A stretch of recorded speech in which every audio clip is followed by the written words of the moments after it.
y ver lo más sustancial, lo que yo le llamo lo realmente importante en materia de dopaje, en el entorno de muchos cursos, porque no es el único en el que doy este tema,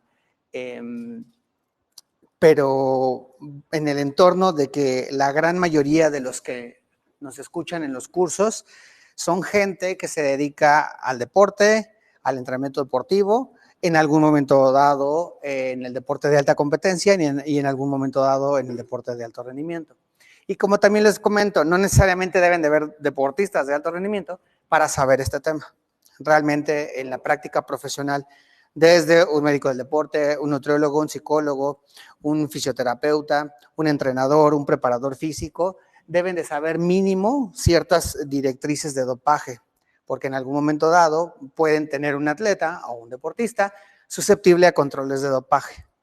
Y a partir de 2015, el Código Mundial, que es un documento del que vamos a hablar, se modificó precisamente porque anteriormente un atleta, independientemente de su nivel, si tenía un problema de dopaje, al único al que castigaban era al atleta, cuando había muchísimos casos documentados en el que ni siquiera el atleta estaba enterado de que lo estaban dopando.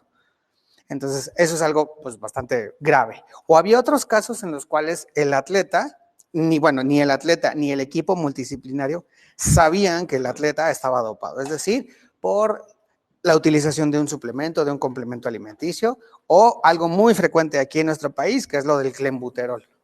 Entonces, por situaciones como esas, ¿sí?, es muy importante. Y vamos a dar ejemplos desde los de muy, digamos, un nivel bajo, hablando en términos de deportes, hasta los deportistas de súper alto rendimiento, que también han padecido y han sufrido este tipo de circunstancias de dopaje, que vaya, es inverosímil o es inconcebible en atletas tan preparados y con tanto dinero que no tienen una persona que se dedica a decirles cosas como estas, ¿no? Entonces, vamos a revisar. Vamos a irnos un poquito rápido.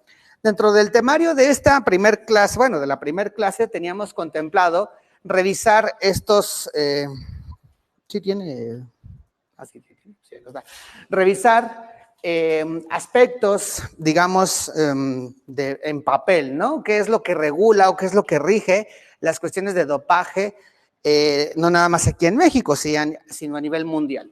Entonces, vamos a saltarnos un poquito realmente, ¿por qué? Porque a pesar de que sí existe este documento de aquí del Comité Olímpico Mexicano, una vez que se creó la Agencia Mundial Antidopaje en el año 2000, todas las organizaciones deportivas nacionales, los comités olímpicos de cada país, tuvieron que firmar, son signatarios de este documento que se llama Código Mundial Antidopaje.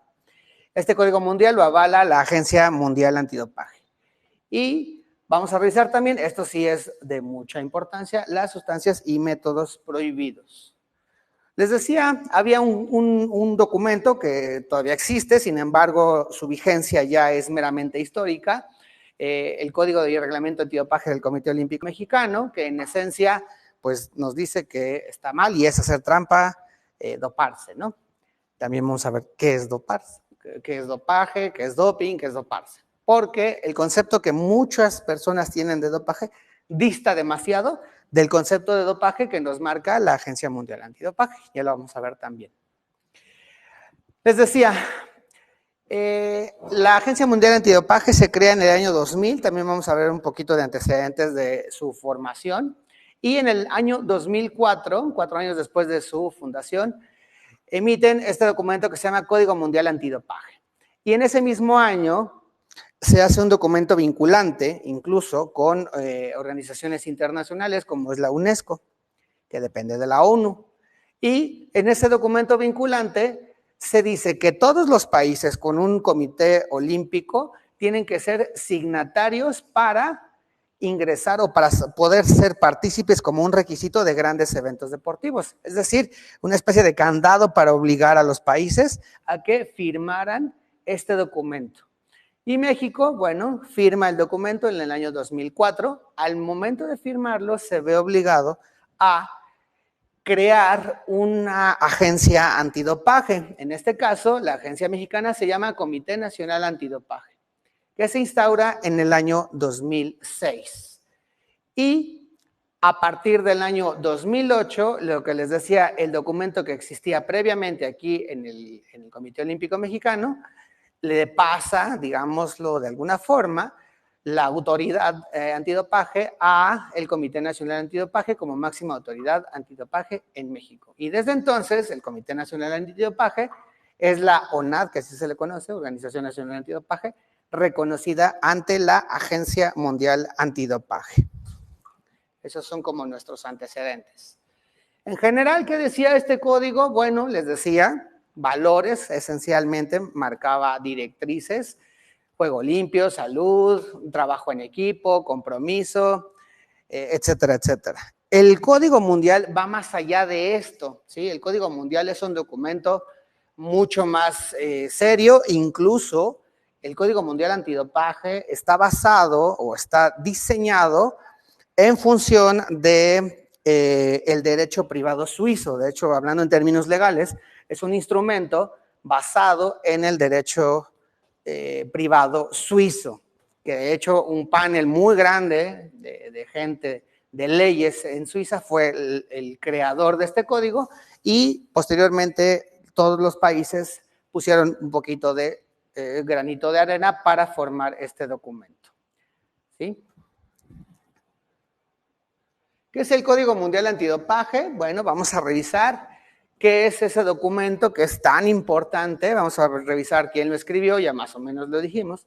Vamos a ver qué dice a grandes rasgos. Igual yo siempre les digo, no es obligación de ustedes el sabérselo ni de memoria, ni el conocerlo a cabalidad, pero sí es importante saber puntos muy específicos y puntuales que vamos a revisar aquí, que ustedes sí deben de saber que existen. Vamos a ver a quién le debes la observancia, quién lo rige y por qué es importante. Ya les había dicho, en el ámbito de las ciencias del deporte, no nada más el médico y el nutriólogo son los que deben de conocerlo, sino todo el equipo multidisciplinario. El Código Mundial Antidopaje son como los 10 mandamientos, ¿sí? Aquí lo tenemos, del dopaje, ¿sí? Entonces, esta es la WADA, y aquí están los mandamientos. No doparás, más o menos así dice el Código Mundial Antidopaje. Ese código, ese documento, de ese código emanan una serie de documentos anexos, ¿sí? Del lado izquierdo tenemos estos documentos que se conocen como estándares internacionales. ¿Sí? Entonces, del Código Mundial salen estos documentos que se denominan estándares internacionales. Como su nombre lo dice, es un documento que rige a nivel internacional.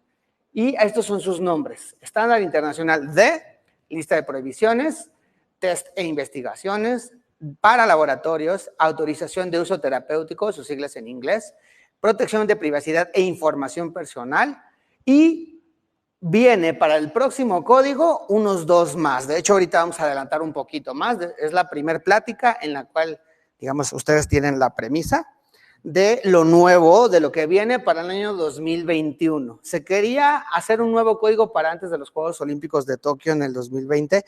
Sin embargo, como la revisión de este documento es exhaustiva, no les va a dar tiempo. Entonces, de plano dijeron, para Tokio no lo vamos a tener, pero para el 2021 sí vamos a tener un nuevo código. Vamos a ver entonces qué es lo nuevo. ¿Qué pasó?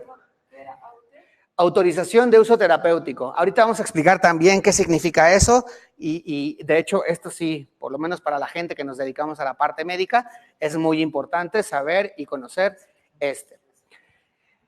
Del otro lado tenemos las normas modelo, que son documentos, estos son estándares, ya lo mencioné, una cuestión internacional.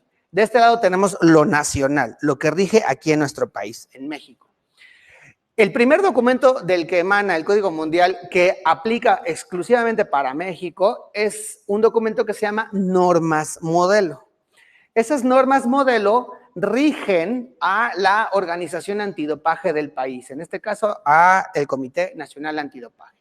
Y estas normas modelo nos dan esta normatividad de cómo se debe de regir y cómo debe funcionar la organización antidopaje del país, en este caso de nosotros de México, y las normas modelo, dependiendo de cada país, también dan la posibilidad de que este instrumento tenga un carácter jurídico y en algunos países un carácter penal. Aquí en México no existe eso, pero hay países como Francia, Italia y España en donde este documento es vinculante con las leyes, ¿sí?, de esos países. ¿Eso qué quiere decir ya en el lenguaje coloquial?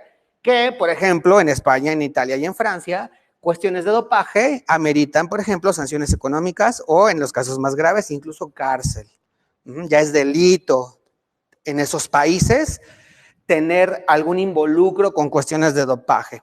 Eso es, en palabras sencillas, lo que las normas modelo le dan como herramienta jurídica a cada país. En México no existe eso y yo realmente dudo que nosotros lleguemos a esa instancia en el cual el dopaje sea un delito, por decirlo de alguna forma, algo tipificado. ¿Por qué? Porque lo que pasa es que en estos países que acabo de mencionar, España, Italia, Francia, sí ya hay, de hecho hay unas historias innumerables y muy famosas, muy célebres, de redes de dopaje muy fuertes, ¿sí? Aquí en México no. Aquí en México no tenemos esas redes de dopaje. Realmente los casos de dopaje que se dan en un alto porcentaje son o por desconocimiento o por ignorancia o por lo que les decía del clenbuterol.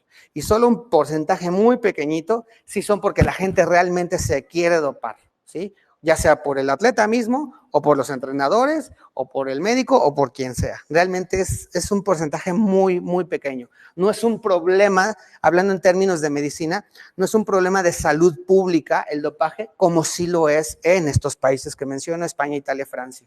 ¿Sí? Sí, claro, totalmente. Sí, claro, totalmente. Y justamente estos tres países son los que más dominan y particularmente en ruta, en largas distancias, ¿sí? Donde el dopaje y todas las sustancias dopantes pues entran, todas. De hecho, quizás es uno de los deportes en los que toda la lista de prohibiciones se puede utilizar en ese deporte, ¿sí? Porque hay otros deportes donde nada más podemos utilizar este o el otro para fines del deporte, ¿no? Pero ciclismo de ruta en particular sí es un deporte que requeriría todo esto, ¿sí? Incluso también, tristemente, Lance Armstrong lo dijo, no puedes ganar un Tour de Francia y un Giro de Italia aquí con 15 días de diferencia, porque es humanamente imposible sin dopárselo. O sea, él lo dijo, sí, y es muy cierto. Y desde que él lo dijo, ya nadie ha repetido en el mismo año, porque luego lo saben, o sea, saben a lo que le tiran. Sí. Estos 4 puntos que señalan abajo son los establecidos. Exactamente. No. A lo que me refiero y por lo cual llegamos a esto es que, insisto, en México va a ser muy complicado que se tipifique como un delito, insisto. Ajá, exactamente, sí. No lo es porque no es un problema de salud pública, no es un problema incluso de tráfico de sustancias, ¿sí? Ahí el tráfico de sustancias son sustancias dopantes, ni siquiera son sustancias de abuso. Son sustancias dopantes. Entonces, por eso llegaron a ese punto.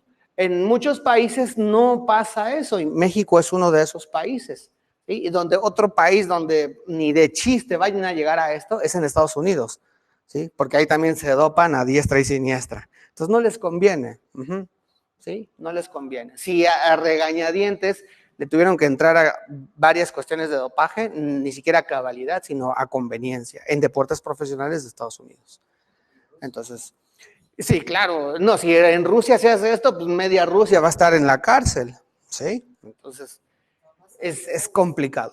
Y además, el código dice, si ustedes como país quieren tipificarlo, lo pueden hacer a través de este instrumento, pero eso se lo deja, ahora sí que a libre albedrío del país, ¿sí? Mientras cumplan, con esto, no es obligatorio, exactamente, así es. Sí, el código les da esa libertad, ¿sí? En la revisión que yo hice del nuevo código que va a entrar en vigencia el 2021, no obliga tampoco. Entonces, ni ahora ni en el futuro, el código obligará a los países a que sea tipificado el dopaje como un delito, ¿sí? Y ahora, a su vez, cada federación internacional hace sus directrices de hecho, este mismo modelo aplica igual para las federaciones internacionales. ¿Sí? Aquí le podemos quitar el nombre de Organización Antidopaje y nada más le ponemos el panel antidopaje de la Federación Internacional correspondiente. Entonces, estas normas modelo aplican tanto a las organizaciones de los países como a las federaciones internacionales. ¿Sí? A esto que se llama normas modelo. ¿Sí? Y cada federación internacional tiene un reglamento antidopaje que está adherido al Código Mundial Antidopaje. Y el instrumento de adhesión es el que se llama normas modelo. ¿Sí?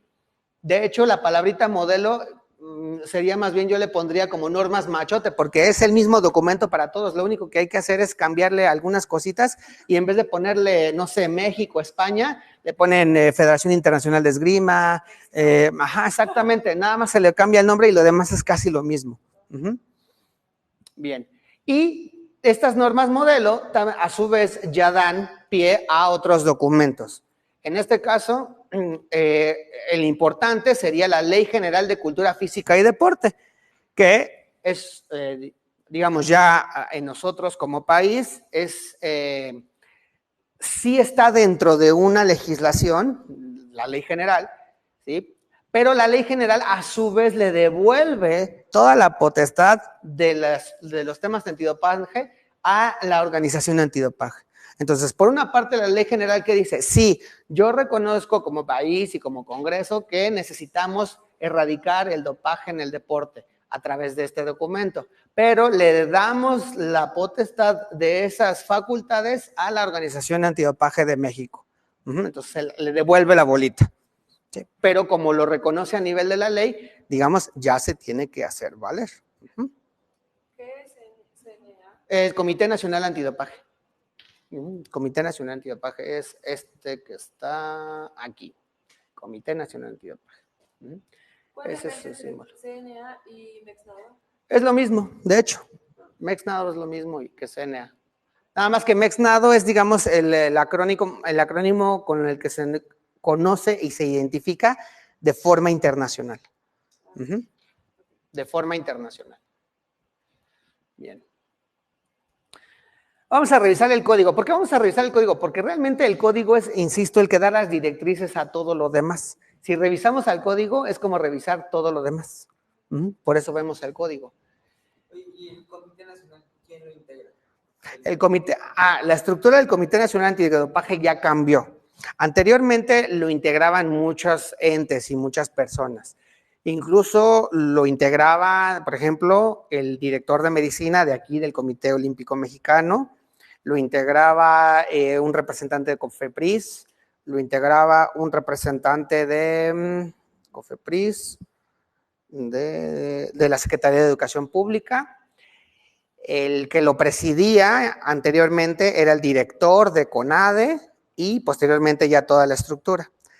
Ya se cambió eso. Entonces ahora lo presiden exclusivamente personas que son ajenas a todas estas instituciones, porque en el nuevo código, en el 2015, decía que se debe de evitar algo que era muy frecuente, no nada más en México, sino en todos los países de América Latina. Era muy frecuente el conflicto de intereses, en el cual alguien que presidía el Comité Nacional Antidopaje también se hacía cargo de cuestiones de, por ejemplo, de medicina de su país. Como lo era aquí, por ejemplo, CONADE, y el director de medicina de CONADE presidía el Comité Nacional Antidopaje. Entonces, eso no puede ser y, por lo tanto, en el nuevo código ya nos tuvieron que decir, hay que separarse, ¿no? Entonces, ya se separaron. El código incluso reconoce que los países de América Latina o algunos países, o muchos de los países de África, no tienen la capacidad de ser un ente aparte. Entonces dice, ok, está bien, sus representantes trabajen en los organismos deportivos de sus países, pero que sí tengan cierta distancia con lo que tiene que ver con la gestión deportiva de sus países, ¿no? Entonces, y más o menos es la estructura de aquí de México. ¿Sí? Ya no lo conforma, por ejemplo, el director de medicina de aquí del Comité Olímpico ya no tiene ningún involucro. Gente de COFEPRIS y gente de Secretaría de Educación Pública sí, porque al final de cuentas ellos no ven atletas. Entonces ahí no hay conflicto de intereses. Entonces, actualmente está el doctor Juan Manuel Herrera. Él es el gerente principal. Sí, pero él nada más se dedica a esto, no tiene otro puesto. ¿Sí? No es ni director de medicina, ni subdirector de medicina, ni no tiene nada que ver con alto rendimiento, nada. ¿Sí? De hecho, ahorita están como prestadas las instalaciones del Comité de Antidopaje en CONADE. Sí, o sea, él está en CONADE, pero no trabaja para CONADE. Sí, está solo para el Comité Nacional Antidopaje. Bien, el código tiene 4 grandes partes. La primera, control de dopaje. Segunda, educación e investigación. Tercera, roles y responsabilidades. Y la parte cuarta, que es la más jurídica de todas. Vamos a revisar, de hecho, la primera. La primera parte tiene muchos artículos. Aquí les estoy desglosando los más importantes. Artículo 1 define lo que es el dopaje. De hecho, la definición de doping es como cuando nosotros queremos buscar una palabra en el diccionario de la Real Academia de la Lengua Española y nos deja en lo mismo, ¿no? ¿Sí? Vamos al diccionario para buscar algo y ¿qué es dopaje? Acción y efecto de dopar, ¿no? Entonces nos deja igual. La definición de doping del código es lo mismo, nos deja en las mismas, porque nos dice, dopaje es cualquier violación a lo que dice el artículo 2. Entonces nos remite al artículo 2, no nos define nada, nos remite al artículo 2. Y el artículo 2 realmente es el gran artículo del Código Mundial Antidopaje. Si hay un artículo que sí valdría la pena revisar es ese y es lo que vamos a hacer. Los demás, artículo 4 nos habla de que se tiene que emitir año con año un documento que se llama lista de prohibiciones. ¿Sí? Ese también lo vamos a revisar. El artículo 6 nos dice cómo se hace el análisis de muestras principalmente de orina, aunque también se están haciendo de sangre. ¿Cómo se hace el manejo de resultados? Es decir, cuando un atleta sale en su resultado de laboratorio, un resultado analítico adverso, ¿qué es lo que sigue después de eso? Entonces, esto es el artículo 7. Artículo 8 nos habla de los derechos del deportista, ¿sí? Pero de derechos del deportista que tuvo un resultado analítico adverso. Es decir, cómo se le tiene que notificar que está dopado o que se le encontró en su muestra de orina una sustancia prohibida. Y esto de explicación de audiencia, que no es otra cosa más que como una especie de juicio. Sí, es un juicio realmente. Acá. Las consecuencias, que son estos dos, el artículo 9 y el artículo 10. El artículo 9 nos habla de la descalificación de resultados en el caso de que la sustancia dopante se haya detectado dentro del ámbito de una competencia, pues aquí habla de eso. O no necesariamente en una competencia, sino fuera de competencia también, nos habla de las sanciones. Otros artículos, consecuencias, por ejemplo, cuando se hace control de dopaje a equipos, ¿sí? Muy sencillo, nos dice el documento, si dos integrantes de un equipo, el equipo así sea de 6, como por ejemplo en voleibol de sala, o de 11 o de 15, como en el rugby, que son 15 atletas, que con 2 de ese equipo salgan con un analítico adverso, todo el equipo pierde el resultado. ¿Sí? Pierde el resultado que haya sacado. ¿Sí? No castigan al resto, nada más castigan a los 2 que salieron dopados, pero las consecuencias las sufre todo el equipo. Si ganaron el campeonato del mundo, lo pierden. Así de sencillo. Apelaciones, es decir, se le da derecho de apelación al deportista al cual se le acusa de dopaje. 14, este es un artículo, vamos a decirlo, nuevo, porque habla de temas de confidencialidad. Y de hecho hay como vimos ahorita, un estándar internacional que habla de protección de datos personales y confidencialidad, porque por ahí se zafaban los deportistas. ¿Sí? Decían, pues es que ya hicieron público mi caso. Y eso anulaba automáticamente todo su proceso y salía libre. Entonces ya se metió en el Código 2015 este apartado. 15, aplicación y reconocimiento de decisiones. Es decir, por ejemplo, volvemos al caso de Lance Armstrong. Lo castigó la UCI, la Unión Ciclista Internacional, pero él dijo, bueno, está bien, me castigó la UCI, me voy a la ITU a hacer triatlones. Entonces la ITU dijo, tú estás castigado y yo soy signatario del Código Mundial Antidopaje. Aunque te haya castigado ciclismo, yo debo de hacer valer esa sanción. Porque si yo te dejo participar en uno de mis eventos, la guada se me va a echar encima. Entonces, aquí ese artículo habla de eso.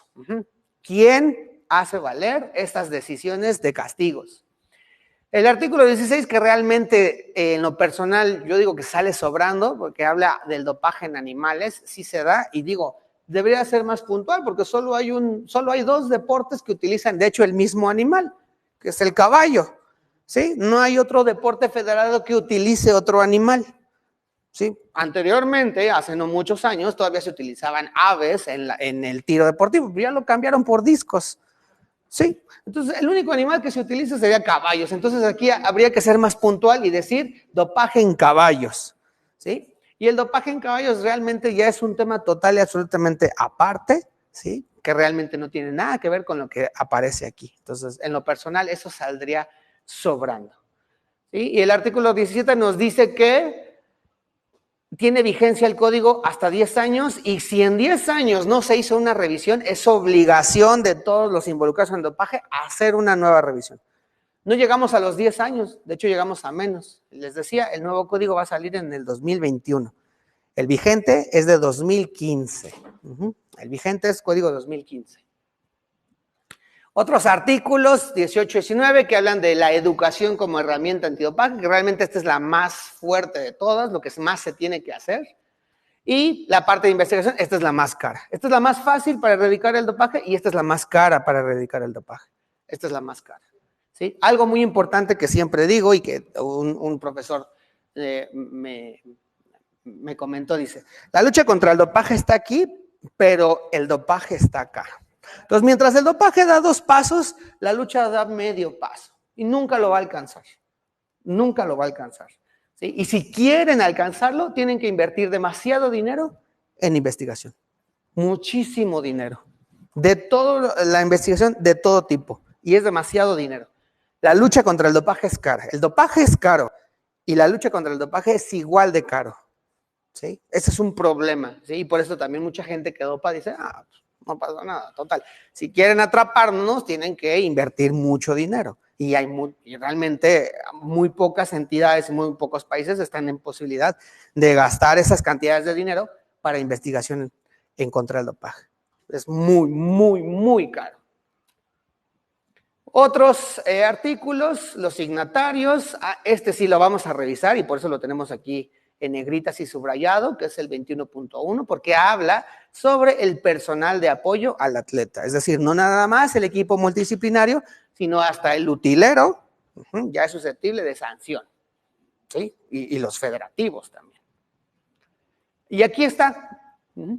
Este sí lo revisamos porque, insisto, las pláticas que doy para dopaje, muchas veces tengo audiencia de nutriólogos, de psicólogos, de fisioterapeutas, de masoterapeutas, de preparadores físicos, de entrenadores deportivos, de todo tipo, incluso dirigentes deportivos.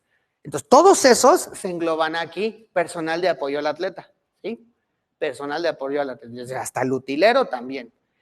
¿Cuáles son esos roles? Bueno, conocer todas las políticas y reglas antidopaje. O sea, deben de saber que si ya están viendo un atleta susceptible de control de dopaje, deben de saber por lo menos que existe la lucha contra el dopaje, ¿sí? 2, cooperar con el programa antidopaje del atleta. Esto es directamente proporcional al nivel del atleta. Si su atleta es de súper alto nivel, es de élite, pues lo deben de conocer al pie de la letra. Si es apenas un atleta que va empezando, ¿sí? o amateurs chiquitos, bueno, no hay tanto problema, pero esto sí es directamente proporcional al nivel del atleta. 3, utilizar su influencia sobre valores y comportamiento. Esto es sobre todo para el personal y equipo multidisciplinario, porque es muy común y a mí me ha tocado como médico de equipos que ya sea en broma o en juego, los muchachos dicen, ya, Doc, saca el chocho, ¿no? En juego o en realidad, ¿no?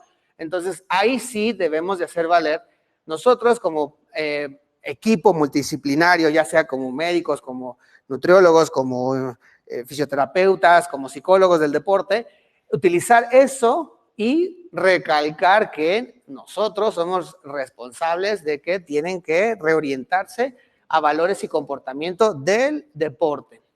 4, informar a todas las organizaciones antecedentes de casos de dopaje. Es decir, si yo sé que el doctor del otro equipo estuvo involucrado en cosas de dopaje, pues decirle a los oficiales de control antidopaje, oye, mira, este cuate estuvo involucrado en cosas de dopaje, pues ¿cómo es posible que esté aquí, no? Es lo mínimo que puedo hacer. Pero si yo sé que estuvo metido en cosas de dopaje y hasta lo voy a saludar y estoy ahí, me puedo hacer hasta cómplice en algún momento dado. 5, cooperar con las organizaciones antidopaje en investigaciones de infracciones. Es decir, me puede llegar un oficial y preguntar, oye, ¿tú viste que fulanito de tal tenía unos frasquitos así? Ah, sí, vi. Ah, ok, ¿qué hicieron? Ah, bueno, pues tiraron los frasquitos, ahí están en ese bote de basura. O sea, hasta con eso, ¿sí? Tenemos que nosotros decir ese tipo de situaciones. La última que atañe más a la parte médica, es así, a la parte médica. No poseer o utilizar cualquier sustancia o método prohibido sin una justificación válida. Esto sí es exclusivamente de médicos, ¿no? ¿Sí? Aunque es muy común que el entrenador de repente tenga la ampolletita de lo que sea, ¿no? ¿Sí? Ah, no, pues es que como no vino el doctor del equipo, pues yo me tomé la libertad de traerme unas inyecciones, ¿no? Que me dijeron que son muy buenas y pues yo soy el entrenador y se las vamos a poner si se pone mal o pasa algo, ¿no? Entonces, pues no, el entrenador es el entrenador, no es el médico, ¿sí? Así de sencillo. La última parte decía es total y absolutamente legal, ¿sí? Cambios sustanciales. Vamos a ver cómo migró del código 2009 al 2015 y les decía el nuevo que se viene en 2021. El código 2009 decía varias cosas. Aquí tenemos lo más importante de ese código. Solo se sancionaba al atleta. Sí, el atleta pues es que yo ni sabía lo que me daba, nada más el entrenador me daba una pastillita todos los días al término del entrenamiento y yo me la tomaba. ¿Sí? Y al único que castigaban era el atleta y el entrenador no lo tocaba. ¿Qué otra cosa había? La sanción máxima era de 2 años, 2 años de suspensión. No había una sanción mayor. Incluso en la reincidencia eran lo mismo, otros 2 años, ¿sí? Entonces, la reincidencia era con otros 2 años. Cambió en años posteriores. No involucraba aspectos penales y judiciales, lo que les decía. Antes de este código, ¿sí? En ningún país había cuestiones ni penales ni judiciales. A partir del 2015 ya dijimos que países. Las sanciones eran muy limitadas, de hecho la mayor era esta, la suspensión, ¿sí? Y el resto de las sanciones realmente daban risa. No se tomaba en cuenta la privacidad y confidencialidad del atleta en el manejo de sus resultados, lo que les decía. Si salía a la luz pública antes de que se emitiera algún tipo de dictamen, era muy común que los atletas decían, pues es que ya se hizo público y si se hace público se anula mi proceso. Y pues de ahí se pescaban para salirse. Entonces, todo esto cambió para el Código 2015. Para el Código 2015, ¿qué pasó? Bueno, les decía, antes solo se sancionaba al atleta, ahora se sanciona a cualquier persona que esté involucrada con la cuestión de dopaje. Les voy a dar 2 casos muy rápidos. Bueno, un caso muy rápido en el cual un atleta español, ciclista español, resulta ser que, bueno, tenía una sanción de dopaje y el argumento era que quien le dio esa sustancia fue su pareja sentimental. Entonces, como ya está ligado a aspectos penales y judiciales, le prohibieron a su pareja sentimental acercarse al atleta y viceversa. Está chistoso el caso, pero sí pasó. Y la pareja no tenía absolutamente nada que ver con el proceso de entrenamiento de su pareja. Sí, pero como era la que ¿tú sabes qué? Eran pastillas supuestamente para dormir. Sí, porque tenía problemas de insomnio, entonces se le hizo fácil, ¿no? Entonces lo suspendieron y aparte de suspenderlo le dijeron, no te puedes acercar a tu pareja porque se considera reincidencia y en la reincidencia, como estamos en España y en España ya hay aspectos judiciales, pues o tú o tu pareja pueden ir a la cárcel. Entonces, pero está adecuado, les decía, al ámbito del país. Bien, entonces esto lo menciono porque cualquiera ya puede ser susceptible de sanción que esté involucrado. ¿Qué pasó? En ese sentido, cuando se suspende a un atleta, ¿de qué forma está accesible la información para las diferentes? Es muy sencillo. A través de un sistema informático que se llama Adams, así se llama, sistema Adams. El sistema Adams es un sistema de información vía Internet. Todos los países tienen un acceso a ese sistema, ¿sí? Todas las organizaciones antidopaje tienen acceso a ese sistema y todas las federaciones internacionales deportivas tienen acceso a ese sistema. Entonces, en ese sistema se vierten todos esos datos. Se vierten todos esos datos. Sí. Hay un atleta español, que dijo, no me acuerdo cómo se llama, un ciclista, que de hecho estaba en el grupo de Armstrong, que lo suspendieron ya el dopaje de las competencias internacionales. Pero en España podía seguir compitiendo. Puede seguir compitiendo, pero en el ámbito no federado. En el ámbito no federado, ¿sí? Sí, lo pueden hacer, ¿sí? Pero es raro que un atleta esté compitiendo en un ámbito no federado, salvo porque sea por dinero, o sea, que le paguen, ¿sí? No sé, la carrera ciclista del Día del Padre, y tenemos como invitado a Lance Armstrong, ¿sí? Esta carrera no tiene validez oficial ante la Federación Ciclista, no es federado, por lo tanto no puede competir. Pero en eventos todo lo que sea federado y cualquiera que firmó el Código Mundial Antidopaje tiene que hacer valer eso, ¿sí? Pasó de 2 años a 4 años de suspensión, ¿sí? Esa también fue una diferencia muy sustancial. ¿Por qué 4 años? Pues porque es un ciclo olímpico, ¿sí? Y es a donde más les duele a los atletas, no ir por lo menos al grueso de deportes que están involucrados en la parte de los Juegos Olímpicos. Entonces, por eso se pasó de 2 a 4 años de suspensión. Y, por ejemplo, la reincidencia ya sería, dependiendo del caso, dependiendo de la violación, la máxima sería en reincidencia hasta de por vida, dependiendo del caso, ¿sí? Pero, de inicio, 4 años de suspensión, ¿sí? Da cabida a aspectos legales como penales y judiciales, ya lo mencionamos, cosa que anteriormente no. Aquí ya la gama de sanciones es muy amplia, de hecho el código dice, ustedes, organización antidopaje, pueden sancionar como mejor les venga en gana a los atletas. Puede ser desde sanción económica, desde trabajo social, desde publicidad o cuestiones de que ellos porten la bandera antidopaje, labor social, o sea, es una gama muy amplia de sanciones, ¿sí? Obviamente, el Código Mundial recomienda, más no obliga, sanciones económicas, ¿sí? Y sí las hay, pero, por ejemplo, esas sanciones económicas están como disfrazadas como para cubrir gastos del juicio antidopaje, por decirlo de alguna forma, ¿no? Entonces, hasta eso tienen una justificación. ¿Y la sanción depende de la federación? O sea, sí. Sí, sí, así es. Pero las de base son las que marca el código, ¿sí? Ahora bien, estamos hablando, me dices, depende de la federación, y yo digo de la federación internacional, porque cuando es un caso de ámbito local, aunque sea, por ejemplo, de la Federación Mexicana de Triatlón, ese caso lo absorbe el Comité Nacional Antidopaje de México. Y el Comité Nacional Antidopaje es el que da la sanción. Y aparte, si la federación quiere sancionar con algo extra, lo puede hacer, siempre en el ámbito del código. Entonces, sí hay muchas sanciones, a diferencia del código pasado. Aquí ya se protege la privacidad y confidencialidad del atleta como eje principal de sus derechos. Porque otra cosa, muchos abogados bastante listos, pues, con aspectos legaloides de que estaban violando sus derechos, pues, se zafaban de cuestiones de dopaje. Dicho sea de paso, y hablando con gente que se dedica al derecho,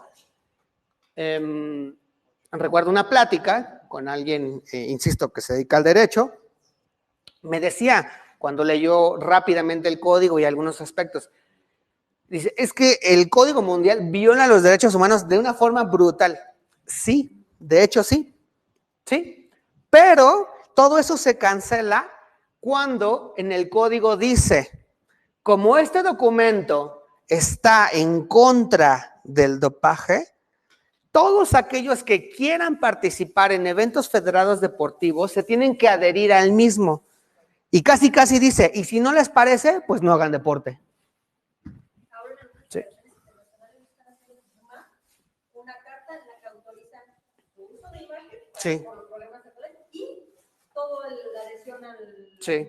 Así es, porque les decía, y sí, como bien me dijo esa persona, el Código Mundial y de hecho el procedimiento de toma de muestra, ya sea principalmente de orina, ¿sí? El procedimiento de toma de muestra de orina es súper violatorio de los derechos humanos, ¿sí? Sí, pero sí, el código se cura en salud y dice, ok, no vamos a violar sus derechos si no quieren, pero simplemente pues, no sean deportistas, ¿sí?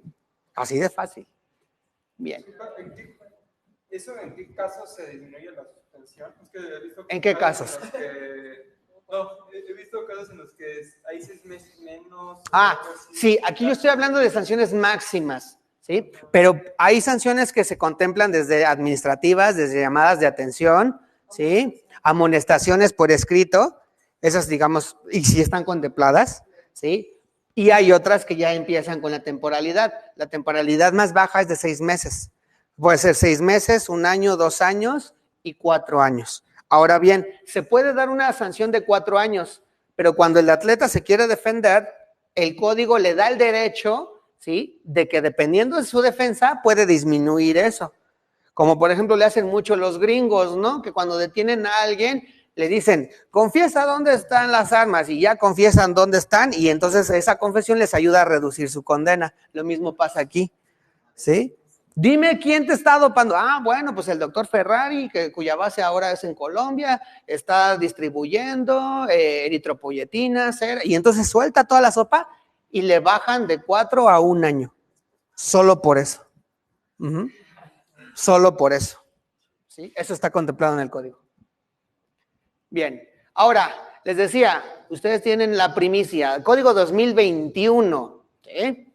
Es el nuevo código que se viene más estricto, se viene más rudo, contempla muchas cosas. En una revisión breve y rápida, ¿qué tenemos de diferencias? Que anteriormente, tanto en el de 2009 y 2015, solo eran 10 artículos los que se involucraban como violaciones al Código Mundial Antidopaje. Le agregaron uno más, es decir, ahora son 11 violaciones, ¿sí?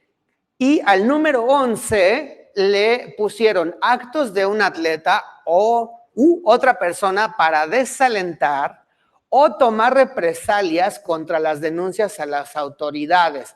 Esto en palabras más sencillas, ¿qué es? Es, por ejemplo, si le dicen a un, ¿sabes qué? Tú fuiste seleccionado para hacer un control de dopaje, el atleta que amenace al oficial de control de dopaje. Sí, pues tú me haces un control de dopaje y yo, como soy muy poderoso, como soy Roger Federer, se me ocurrió, ¿sabes qué? Yo me encargo de que nadie te pele, que vaya, algún tipo de represalia, ¿sí? O incluso amenazas, porque ha habido oficiales de dopaje que han sido amenazados. Todas las violaciones y todo lo que se contempla en el código es porque ha pasado, ¿sí? Es porque ha pasado, entonces por eso lo metieron. Y si lo metieron quiere decir que esto era bastante común y era muy frecuente. Entonces por eso lo metieron, ¿sí? Actos de un atleta u otra persona para desalentar o tomar represalias contra denuncias a las autoridades en cuestiones de dopaje, ¿sí?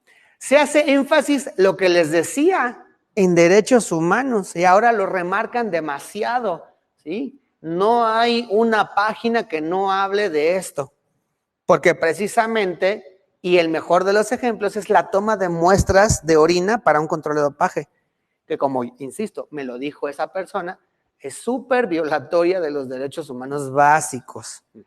Entonces, hace énfasis en esto, en los derechos humanos de los atletas, en términos de salud y deporte. Hay 3 nuevos estándares. Acuérdense que había estándares internacionales, ¿sí? Ahora hay 3 más, aparte de los que ya había. O bueno, habrá 3 más, aunque uno ya se instauró desde el año pasado, ¿sí? Que es el estándar internacional de cumplimiento del código. Esto no es otra cosa más que un documento que nos dice ¿Qué es lo que tiene que tener una organización antidopaje para que sea reconocida como tal y para darle ese nombre, que esa organización está en cumplimiento? ¿Sí? Y nos da así como una checklist, ¿sí? Uno por uno, ¿sí? Uno por uno. Y si de 100 puntos tenemos 100 palomitas, entonces estamos en cumplimiento, así se llama. Entonces, y ese estándar no se esperaron hasta el 2021, sino ya en 2018 ya lo tienen contemplado, ¿sí? Y lo van a ratificar para el de 2021. Los que sí van a estar pendientes hasta el 2021 son el estándar internacional de educación, que nos va a decir incluso todo lo que se tiene que hacer en materia educativa contra el dopaje, y uno muy especial que se llama estándar internacional de gestión de resultados, que les decía, es cómo se lleva el proceso de un atleta al cual se le acusa de dopaje. Anteriormente este estándar internacional estaba dentro de investigaciones, pero ya lo sacaron y ya es uno especial, ¿sí? Gestión de resultados, porque también, como los casos son tan variados, son tan diferentes, hay muchas apelaciones y lo que les decía, ahorita se están pescando de acá, entonces ya tuvieron que hacer uno especial de gestión de resultados, ¿sí? Insisto, estos dos se van a estrenar junto con el Código 2021, este ya es vigente. Otra cosa que el Código que viene dentro de año y medio contempla, pues es la revisión permanente de la lista de prohibiciones. ¿Por qué? Porque anteriormente y actualmente esa revisión se hace tan solo en los últimos meses de cada año, y aquí nos dice que no, que esa lista va a ser todo el año. La revisión de esa lista será todo el año y que muy probablemente, a pesar de que exista una lista vigente para ese año, si sale una nueva sustancia que se considera dopante, no se van a esperar hasta el siguiente año, hasta la siguiente lista para meterlo, sino si el panel lo considera prudente, lo meten inmediatamente, no se van a esperar. Entonces, eso contempla el Código de 2021. ¿Qué otra cosa contempla con respecto a la lista de prohibiciones? Nuevas categorías, sobre todo porque la ingeniería biomédica y la ingeniería recombinante, ¿sí? Y la genética ya llegaron al dopaje para quedarse. De hecho, ese es el gran salto, el dopaje genético, ¿sí? Ese es el gran salto. Aunque yo ahorita también les voy a poner otro gran salto que todavía no está, pero yo no dudo ni tantito que también llegue a cuestiones de dopaje. Bueno, entonces, nuevas categorías. Anteriormente, por ejemplo, en moduladores metabólicos, hay una sección que dice así, moduladores metabólicos. Y teníamos la lista. Sin embargo, cada uno de los integrantes de esa lista tenía un efecto biológico diferente, ¿sí? No estaban unificados. Ahora dice nuevas categorías, va a decir moduladores metabólicos y habrá unos que digan, no sé, estabilizadores de membrana, estimuladores de segundos mensajeros, estimuladores de ARN mensajero, cosas así ya muy puntuales y muy específicas que anteriormente no había. Entonces habrá nuevas categorías en la lista de prohibiciones. La inclusión de criterios claros para ingresar o excluir una sustancia de la lista, porque aunque ustedes no lo crean, no hay un criterio actualmente que nos diga, o no hay una lista de criterios que nos diga que esa sustancia tiene que estar en la lista, ¿sí? Simplemente nos dicen, en función del estudio fulano de tal en el cual se determinó que en una población que utilizó X sustancia incrementó el VO2 max en un 30% o más, con ese artículo fue más que suficiente para meter a esa sustancia a la lista de prohibiciones. Ahora no, ahora habrá criterios y tienen que seguir esos criterios, esa sustancia. Si no los cumple, no entra. Si sí los cumple, entra. O una sustancia que desde hace muchos años ya estaba en la lista, pero como no cumple los criterios, puede salir. ¿Sí? Y para ese caso, por ejemplo, la cafeína ha estado entrando y saliendo de la lista, ¿sí? A placer, ¿sí? La primera lista tenía cafeínas, años después la sacan, después la vuelven a meter, después la vuelven a sacar. Y ahorita, por ejemplo, está en un programa que se llama programa de seguimiento. Eso quiere decir que la lista está en el ojo de la WADA, sin embargo, si sale en el control de dopaje, no causa una violación a dopaje. Pero si estadísticamente se dan cuenta que está saliendo mucho, dicen, a ver, ¿qué está pasando? ¿Por qué hay tanta cafeína en las muestras de los atletas? Y entonces se empieza a hacer una revisión. Bueno, ya habrá una revisión de criterios, porque insisto, anteriormente no la había. Solo se basaban en publicaciones científicas aisladas y en función de eso metían o sacaban a las sustancias. Ahora ya habrá un panel y habrá criterios para decir esta sustancia sí entra, esta sustancia sale o esta sustancia no entra. Así de sencillo. ¿Y quién es el encargado de hacer esas investigaciones? ¿Qué laboratorio? No, precisamente, es que las publicaciones eran podían agarrarla de cualquiera. Sí, de repente llegaba por ejemplo, voy a hablar del caso de María Sharapova con esta sustancia con la cual la suspendieron. De repente sale un artículo y lo vinculan con la estadística. De repente se dan cuenta un laboratorio, y eso fue así por chiripada, en el laboratorio de Colonia, eso fue porque estaban probando un equipo nuevo. Por eso le digo, fue una chiripada. Se llama el Meldonium, se llama. Sale un nuevo aparato, un cromatógrafo, y entonces el laboratorio de Colonia en Alemania tiene una parte, digamos, privada y una parte pública. La parte privada dice, vamos a probar un nuevo aparato para detectar sustancias dopantes. Y para probarlo, pues tienen que verlo con muestras. Entonces, bueno, pues aquí tenemos así se llama, una orinoteca. Tenemos una orinoteca con una colección amplia y vasta de muestras de orina. Pues a ver, tráiganlas y con esas muestras y con los resultados de esas muestras vamos a probar el nuevo equipo. Y lo hicieron. Y entonces probaban el nuevo equipo con el viejo equipo y comparaban los resultados. Sí, mira, sí detectó cocaína. Mira, sí detectó cocaína. Y así sucesivamente.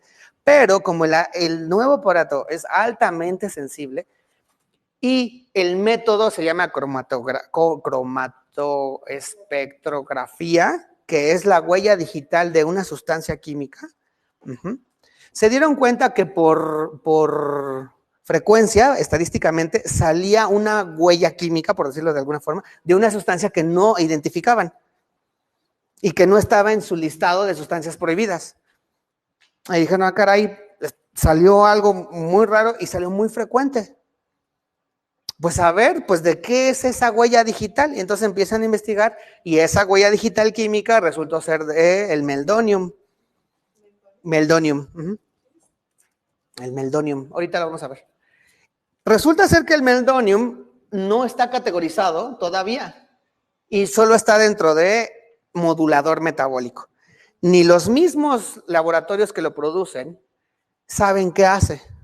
Y lo venden como si fueran chicles en toda la Europa oriental, la del bloque socialista. Ahí se consigue muy fácil, sin receta.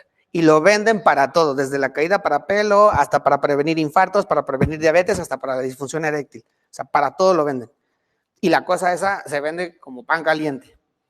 Entonces, solo por buscar, o más bien solo por probar el equipo nuevo, encontraron esta sustancia.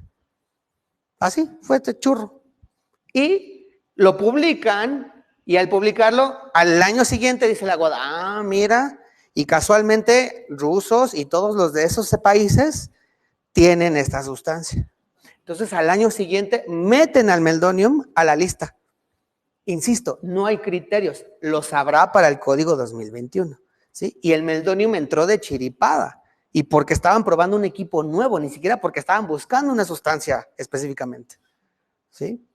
Entonces, precisamente para evitar eso y ser más científicos y con mayor rigor, vamos a, en la lista, en el código 2021, habrá una lista de criterios.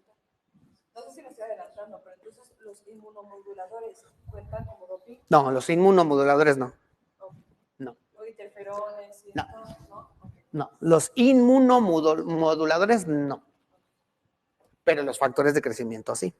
Y hay algunos factores de crecimiento que funcionan como inmunomoduladores, pero no todos los inmunomoduladores son factores de crecimiento. Porque a mí a veces me van a ofrecer los laboratorios interferón. Sí, no, el interferón no. Y otra cosa. Sí. Pero así como, receta para las gripas y en receta como lo dicen, ¿no? Sí. No, por ejemplo, Para gastroenteritis también me sirve. Y para... podemos englobar como inmunomodulador a los glucocorticoides, porque al final de cuentas son inmunomoduladores. Modulan la respuesta. Claro, pero los glucocorticoides sí están súper prohibidos. ¿Sí? Por eso digo, no todos los inmunomoduladores están prohibidos. ¿Sí? Solo los que tienen la acción que menciona el código, que es lo que vamos a ver. El código 2021, aparte, va a categorizar sustancias de abuso, cosa que nunca había pasado. ¿Sí? Por ejemplo, en la lista de prohibiciones decía, sí, los cannabinoides son sustancias prohibidas en el deporte, porque no es que tengan un efecto dopante, sino pues, más bien por su disminución al umbral al dolor, por la disminución a en la sensación de la fatiga, se consideran sustancias dopantes. Sin embargo, también los cannabinoides y sus derivados son considerados como sustancias de abuso, pero no estaba en el código contemplado esto. Entonces, en el nuevo código ya sí habrá una sección especial que diga, aparte de que son sustancias prohibidas en el deporte, también son sustancias de abuso.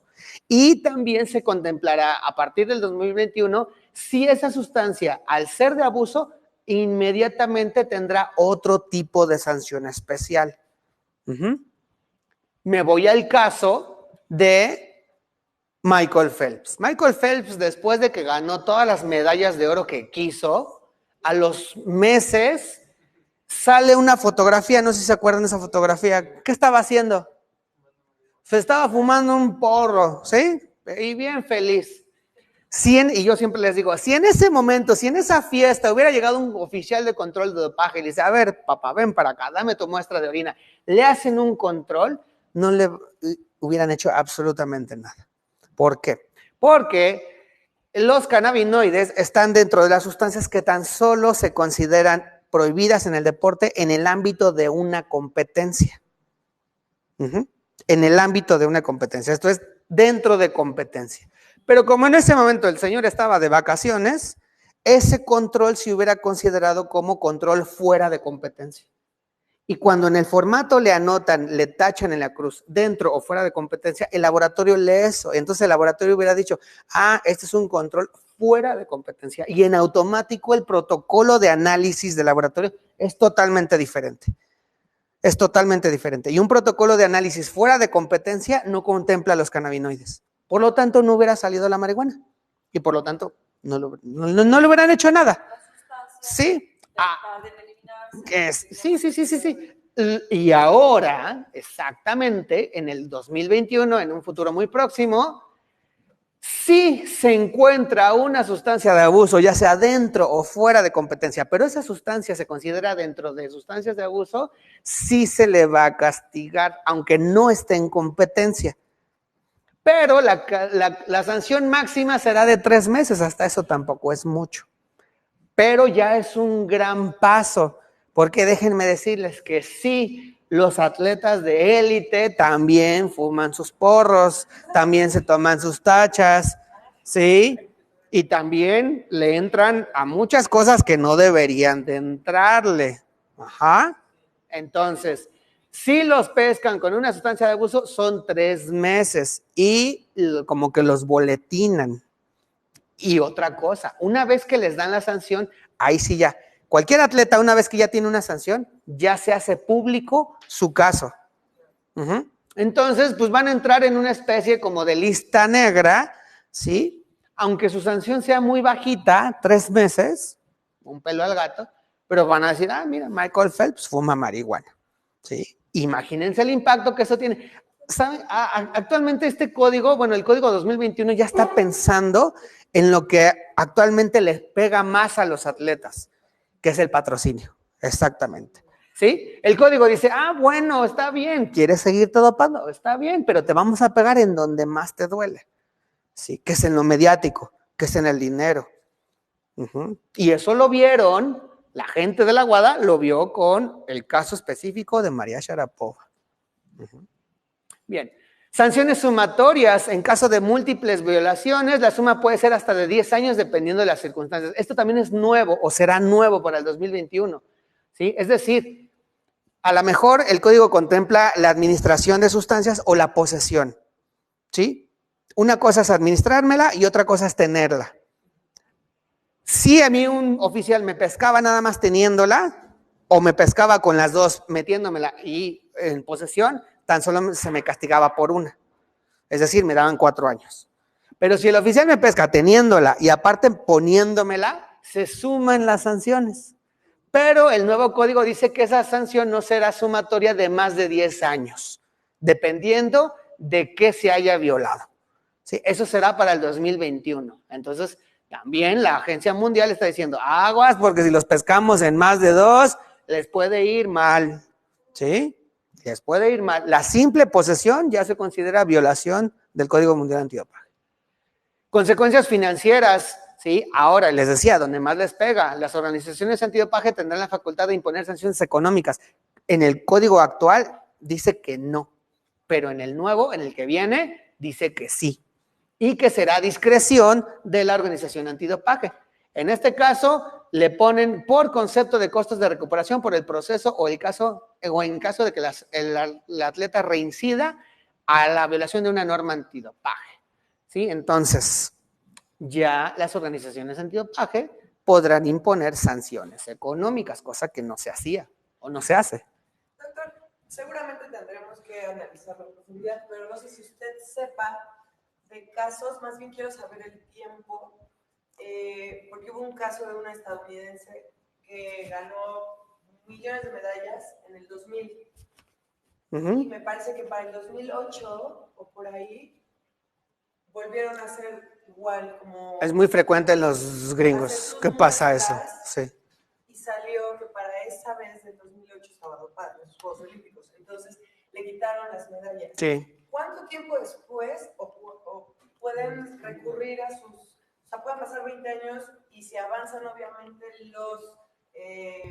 los instrumentos... Sí. Es decir, ¿pueden seguir haciendo evaluaciones sobre...? ¿Eso está contemplado en el código? Sí, claro, está contemplado en el código, no en este, sino desde el 2009, en el código 2009. En el código 2009 decía que las muestras de orina, ya les platiqué que existen las orinotecas. Entonces decía que la muestra tan solo se tenía que resguardar 8 años. No, primero eran 4, después para el 2009 subió a 8 y para el 2015 subió a 10. ¿Sí? 10 años. Entonces, esas muestras de orina de 10 años atrás están ahí. Pero el código les dice a los laboratorios, ok, aguanten esas muestras 10 años. Y si para el año 11 no ha habido ninguna investigación precisamente de lo que tú comentas, dicen, ya podemos estar eliminando las muestras que nosotros consideramos como de bajo riesgo. Entonces se hace una selección y entonces decimos, mira, tenemos 1000 muestras de tiro con arco. Revisamos las estadísticas del dopaje en tiro con arco y son de risa. Entonces, ¿sabes qué? Esas 1000, tíralas. Pero si me dicen, yo tengo 5000 muestras de halterofilia, no, ¿sabes qué? Aguántame esas. Aguántamelas. Ajá. Entonces, dependiendo de dónde sean esas muestras, el laboratorio y la WADA discrecionalmente pueden guardar o reservar esas muestras más de esos 10 años que contempla el código vigente. Pero de fuerza, todas las muestras de todos los deportes, dice el código 2015, mínimo 10 años, por fuerza. Un atleta podría ser sancionado hasta 10 años o lo que fuera. Sí, claro, ya pasó y por eso ¿a quién fue quien le dieron? Luz Acosta fue, creo que fue Luz. Luz Acosta, de hecho a Luz le dieron su medalla este año, ¿sí? Le dieron la medalla de 2012 y a Damaris le dieron la de 2008. ¿Sí? De hecho, en los juegos en los que más se ha perdido medallas posteriormente a los juegos por dopaje son los de Beijing. Los juegos de Beijing. Y le siguen los de Londres. Doctor, Sí. ¿dónde se encuentra la orinotecas? En cada laboratorio. Ok. Sí, pero son laboratorios certificados y avalados por la Agencia Mundial Antidopaje. No es en cualquier laboratorio. Además, ya no existe. Sí, de hecho, están viendo qué le van a hacer esas muestras. Sí se conservan Sí.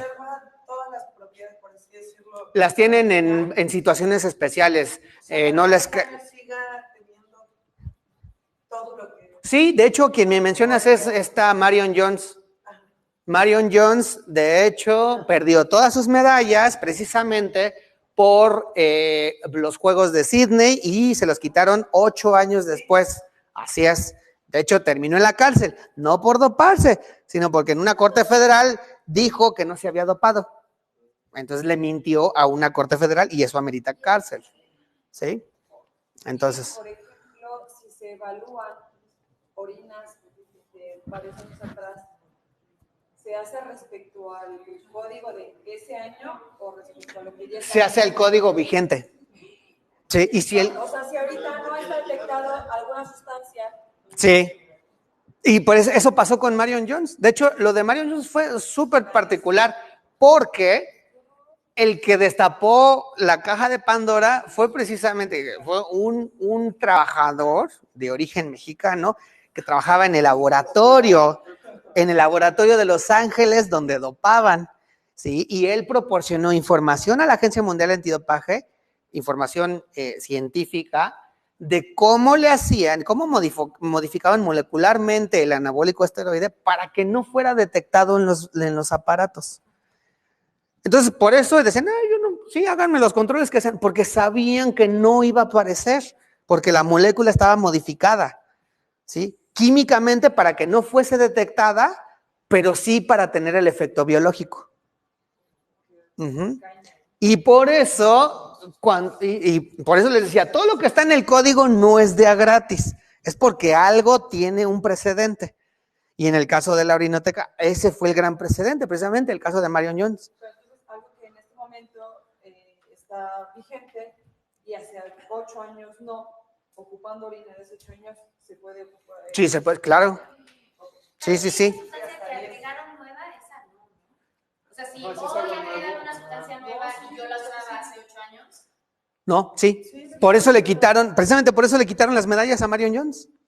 Porque en ese tiempo no se considera, es más, ni sabían que existía. Por eso les digo, se hace vigente al año, así es.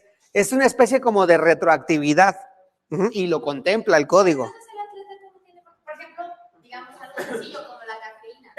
Ahorita está permitida, entonces supongamos que es un atleta que usa cafeína y dentro de unos años ya está prohibida. ¿Y cómo puede saber ese atleta que...?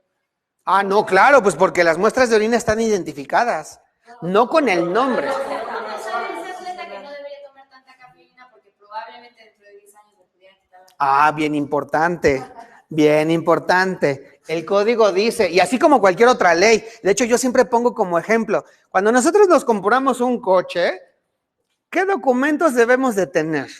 Así de ley. ¿Qué nos pide el oficial de tránsito? La licencia y la tarjeta de circulación. Yo no puedo argumentar que no sé que debo de tener licencia porque es una obligación. Si yo quiero tener un carro, debo de saber cuál es lo mínimo que debo de tener para poseer ese carro y para circular, porque hay un reglamento de tránsito. ¿Me explicó? Sí, en ese momento, sí, exacto. Pero ya les dije, la cafeína ha estado entrando y saliendo. ¿Sí? Si entra y sale, entonces, pues mejor ni le muevo. Pero es que ya hay muchos suplementos. Hay aminos y los que tienen cafeína. El código lo dice. Y otra cosa, el código se cura en salud bien fácil, ¿eh? Y así como esos suplementos dicen, la toma de este suplemento es responsabilidad de quien lo recomienda y de quien lo toma, lo mismo dice el código. El código dice, y de verdad con eso se lava las manos y le deja todo al atleta. Le dice, el código dice que el atleta es el único responsable de lo que aparezca en una muestra biológica de un control de dopaje. Y con eso mata al atleta de todas las formas posibles. No hay forma de defenderse contra eso, porque así lo dice el código. El código dice, ¿quieres ser atleta y quieres estar en Juegos Olímpicos? Debes de saber esto, y si no lo sabes, no es mi problema. ¿Sí? Y en ese caso que quitan medallas, o sea, van con el atleta, le informan y le piden la medalla. Sí. Y por ejemplo, las compensaciones económicas. Que, por ejemplo, aquí en México, ¿no? Son retroactivas y en la Ley General de Cultura Física y Deporte dice que si un atleta sale dopado, tiene que o devolver el dinero, ¿sí? Y deja de percibir. Sí, así es. Por ejemplo, Lance Armstrong ahorita ya está endeudado de por vida, porque en el ámbito privado, del derecho privado, la marca Nike lo contrademandó y le dijo, todo el dinero que te dimos cuando ganaste esos Tours de Francia, ese dinero me lo tienes que devolver. Está súper endeudado de por vida. Y le dieron toda su vida para pagar esa deuda. En el ámbito privado, en el público se hace lo mismo. Uh-huh. ¿Sí? Y el atleta no puede decir, es que yo no sabía que el suplemento del GNC que me patrocinaba tenía algo dopante. A la WADA no le interesa eso. La WADA dice, es responsabilidad del atleta lo que le salga en su muestra biológica de un control de dopaje. Y nada más de él. Si él tomó el suplemento, fue su responsabilidad y fue su riesgo. ¿Sí? Lo dice muy claro la WADA. Con ese argumento no puedes contrapuntearlo. Tú como atleta o como abogado defensor del atleta. ¿Sí? Así de sencillo. Sí. Adelante.